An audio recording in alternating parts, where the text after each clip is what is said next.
Praise the Lord, जय मसीह की। यह वीडियो केवल मसीहियों के लिए बनाया गया है जिन्होंने अपना जीवन प्रभु यीशु मसीह को दिया है। इस वीडियो से हमारा मकसद किसी व्यक्ति, जाति, धर्म अथवा संस्थाओं को ठेस पहुंचाना या उनके अनुयायियों का अपमान करना नहीं, बल्कि बाइबल की शिक्षाओं को आम लोगों तक पहुंचाना है।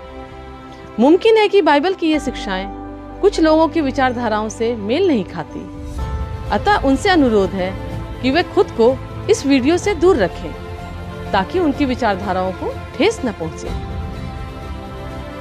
आइए अब हम परमेश्वर का जीवित और सामर्थ्य वचन सुनते हैं भाई पॉल राजू के द्वारा। Praise the Lord. मैं पिता परमेश्वर को धन्यवाद करता हूं और उसकी महिमा करता हूं कि उसने फिर से ये अवसर दिया प्रियों कि मैं आपके सामने परमेश्वर के वचन की कुछ सच्चाइयों को लेकर आपके सामने फिर से उपस्थित हो सका। मैं पिता परमेश्वर को धन्यवाद करता हूं और आप सब सुनने वालों को जय मसीह की। Praise the Lord. आशा करते हैं प्रियो कि पिछले वीडियो में जो मैंने बनाया मरियम के संबंध में, क्या हमें मरियम से दुआ करनी चाहिए, लोगों ने उसको काफ़ी चाव से सुना, वचन की गहराइयों को समझा और वचन को अपने अंदर सीमित किया। लेकिन उन्हीं में कुछ मेरे विश्वासी भाइयों ने मुझसे बात की और उन्होंने कहा कि ब्रदर, मुझको ये बताइए कि बाइबल में मरियम के संबंध में, या आपने इस वीडियो में कहा है कि बहुत सी मरियम हैं, करीब 6-7 मरियम हैं, तो उन 6-7 मरियम के बारे में आप मुझको बताइए कि कहाँ कहाँ लिखा है और कहाँ कहाँ उनका व्यक्तित्व हमें देखने को मिलता है। सो प्रियो, मेरा आज का जो विषय है वो यही है। छोटा वीडियो होगा, जल्दबाजी में मैं आपको सिर्फ इतना ही बताऊंगा कि बाइबल में बहुत सारी मरियम हैं जिसको आज लोग नहीं जानते हैं या पढ़े भी हैं तो सरसरी निगाह से पढ़ के चले गए हैं।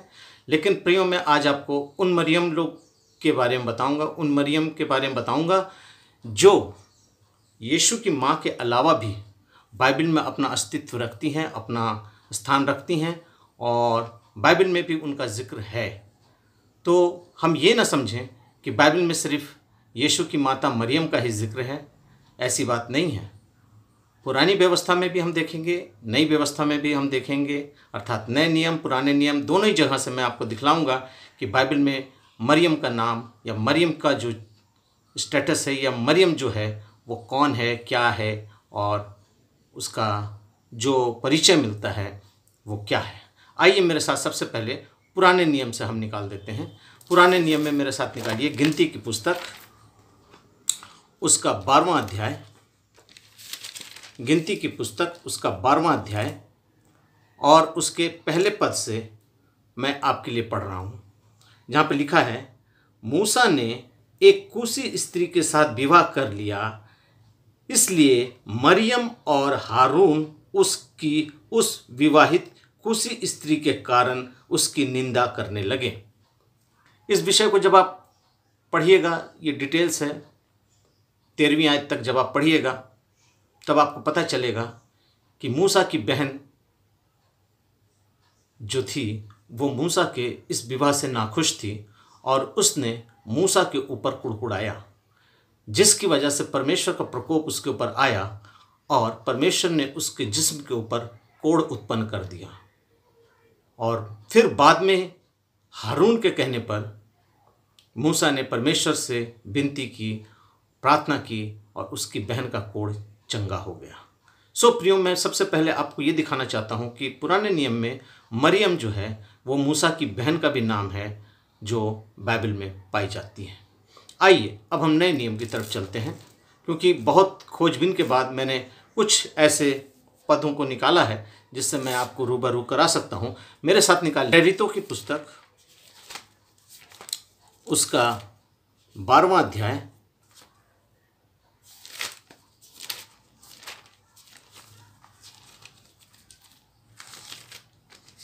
प्रेरितों 12 अध्याय उसके 12वें पद को मैं आपके लिए पढ़ रहा हूँ। यह जानकर कि वह उस यूहन्ना की माता मरियम के घर आया जो मरकुस कहलाता है, वहाँ बहुत से लोग इकट्ठे होकर प्रार्थना कर रहे थे। ये उस समय का जिक्र है जब पतरस बंदीगृह से निकलता है और निकलने के बाद अपने लोगों के बीच जाता है और जाकर देखता है कि वो लोग उसके लिए प्रार्थना कर रहे थे क्योंकि वो बंदीगृह में डाला हुआ था। तो वहाँ पर एक नारी है जिसका नाम मरियम है, जिसके विषय में पतरस कहता है कि जाकर वह उस यूहन्ना की माता मरियम के घर आया। वहाँ एक औरत है जिसकी पुत्र का नाम यूहन्ना है, वो उसके घर आया जो मरकुस कहलाता है। वहाँ बहुत से लोग इकट्ठे थे और इकट्ठे होकर प्रार्थना कर रहे थे। तो यहाँ हम देखते हैं, यहाँ भी एक मरियम का जिक्र है जो प्रभु की दासी थी, अर्थात प्रभु की संगति में रहकर प्रभु से प्रार्थना कर रही थी। आइए दूसरी तरफ हम देखते हैं रोमियो की पुस्तक, उसका 16वां अध्याय और उसके 6 पद को। रोमियो की पुस्तक उसका 16वां अध्याय उसके 6 पद को। मरियम को जिसने तुम्हारे लिए बहुत परिश्रम किया नमस्कार। अर्थात पौलुस यहाँ रोमी कलीसिया को लिख रहा है, आप लोग जो मेहनत करें, जो परिश्रम करें, उसमें बहुत से लोग हैं। उसमें के लिए मैं आपको ये दिखाना चाहता हूँ कि वहाँ मरियम के अलावा भी वहाँ एक औरत है जिसका नाम मरियम है, जो प्रभु की सेवकाई में थी और बहुत परिश्रम करती थी कलीसिया के लिए और पौलुस के लिए, और अर्थात प्रभु के भक्तों के लिए वो दिन रात सेवा में रहती थी। उसमें कुछ ऐसी महिलाएं हैं, कुछ ऐसे लोग हैं जिनका जिक्र है। आइए मैं उसके 3 पद से आपके लिए पढ़ता हूँ, वहाँ से सुन लीजिए। प्रिस्किल्ला और अखिल्या जो यीशु मसीह में मेरे सहकर्मी हैं नमस्कार।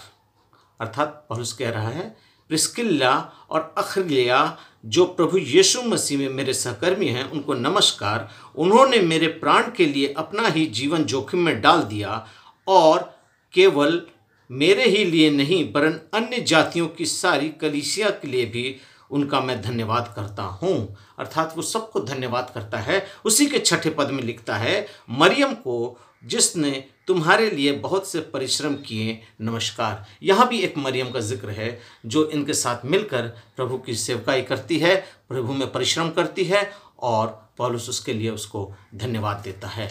तो आइए अब हम फिर चलते हैं मत्ती रचित सुसमाचार उसका 27वां अध्याय। मत्ती रचित सुसमाचार उसका 27वां अध्याय और उसके 56वें पद को हम पढ़ते हैं। मत्ती 27 उसके 56 पद को मैं पढ़ता हूं।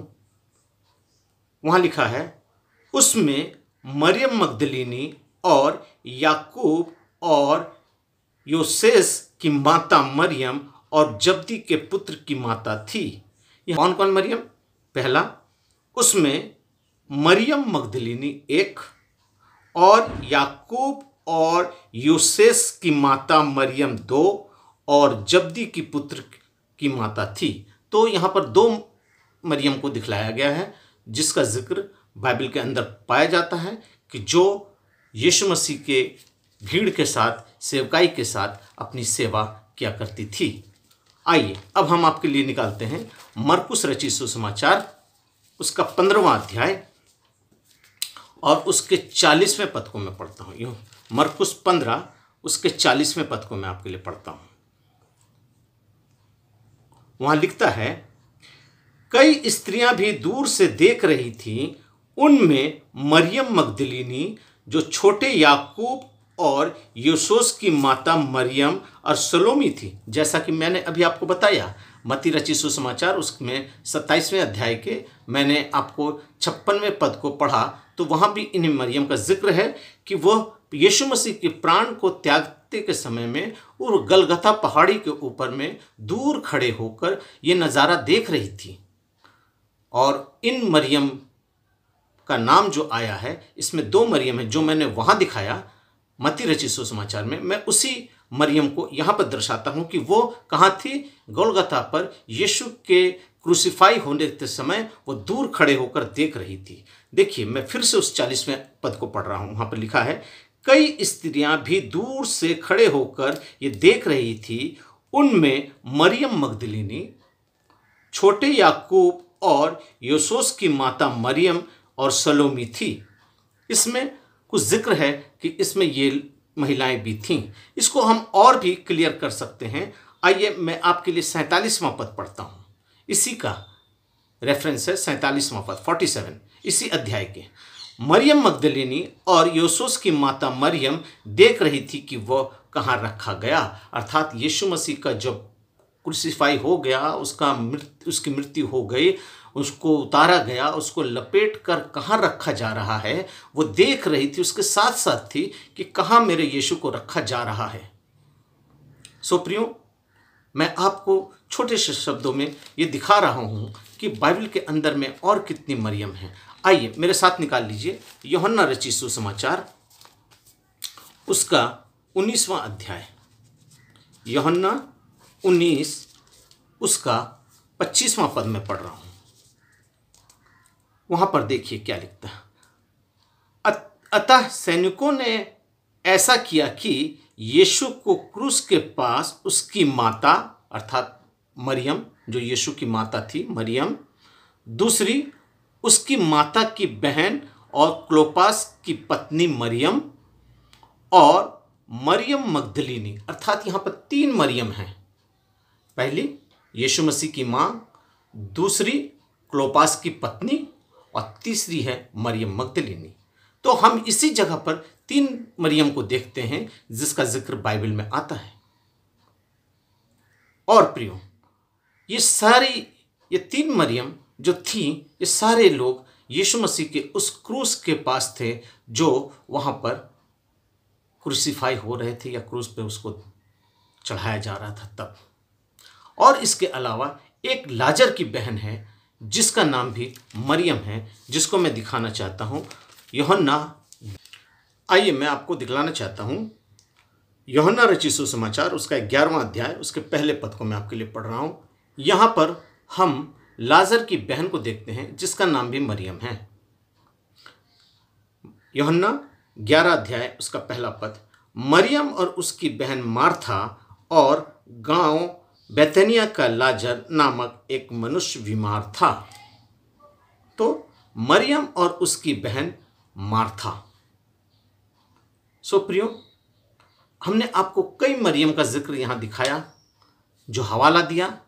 आप उसके ऊपर और उसके नीचे उस संदर्भ में जो बातें कही गई हैं उन सभी को आप पढ़ के ये जान सकते हैं ये मरियम कौन है, किस काम से हैं और कहाँ इनका लोकेशन है और किस से इनका ताल्लुक़ है। इन सारी बातों को अगर मैं अभी बोलूँ या इस पर व्याख्या दूँ तो ये काफ़ी बड़ा हो जाएगा। पर मेरा बताने का सिस्टम ये है, या बताने का मेरा उद्देश्य ये है कि आज बहुत से मसीही भाई बहन जो वचन पढ़ते हैं, जो मरियम के संबंध में जानकारी रखना चाहते हैं या मरियम के नाम से संबंधित हैं, वो शायद ये नहीं जानते हैं कि बाइबल में बहुत सारी मरियम हैं जिनका जिक्र बाइबल में हुआ है। सिर्फ यीशु की माँ मरियम का ही जिक्र नहीं है, क्योंकि उस नाम की बहुत सी स्त्रियां थीं इस जगत में उस समय थीं। सो प्रियो, आशा करते हैं कि आपको ये बात समझ में आ गई होगी कि अगर आप सिर्फ एक मरियम को जानते हैं तो शायद आप ये उचित नहीं है, शायद आप गलत धारणा में हैं। आप ये जान जाइए कि बाइबल में बहुत सी मरियम हैं, और अगर आज आप मरियम से दुआ की लालसा रखते हैं तो इसमें से कौन सी मरियम से आप दुआ रखते हैं, इसका विचार करना आपके ऊपर है। लेकिन मैंने आपको उस वीडियो में भी कहा था, इस वीडियो में भी कहा कि मरियम आदर के योग्य है, श्रद्धा के योग्य है, वो पवित्र नारी है, परमेश्वर की चुनी हुई है, वो हमारी यीशु की माँ है। उसके लिए सारे शब्द जितने भी पवित्रताई के अंदर आते हैं, स्वर्ग में, पृथ्वी में और इस लोक में, अधलोक में, सब घुटना उसके सामने उसको अंगीकार करता है कि वो मेरे यीशु की माँ है। लेकिन वो आदर की योग्य है, लेकिन वो प्रार्थना की योग्य नहीं, क्योंकि उससे हमें प्रार्थना करने से बेहतर प्रभु ने हमें सिखाया है कि हम अपने पिता परमेश्वर से प्रार्थना करें और पवित्र आत्मा के नाम पर करें और यीशु के नाम से उसको रखें। हाँ प्रियो, सो प्रार्थना हमें परमेश्वर से करना है, पवित्र आत्मा की अगुवाई में करना है और प्रभु यीशु मसीह के नाम से करना है। आमीन। आशा करते हैं आप हमारी बातों को समझ गए होंगे। प्रभु आप लोगों को आशीष दे, बहुतायत की आशीष दे, ताकि आप वचन में इसी तरीके से फलते फूलते जाइए और वचन की गहराइयों को, वचन के ज्ञान में बढ़ते जाइए। प्रभु आप लोगों को आशीष दे। आमीन।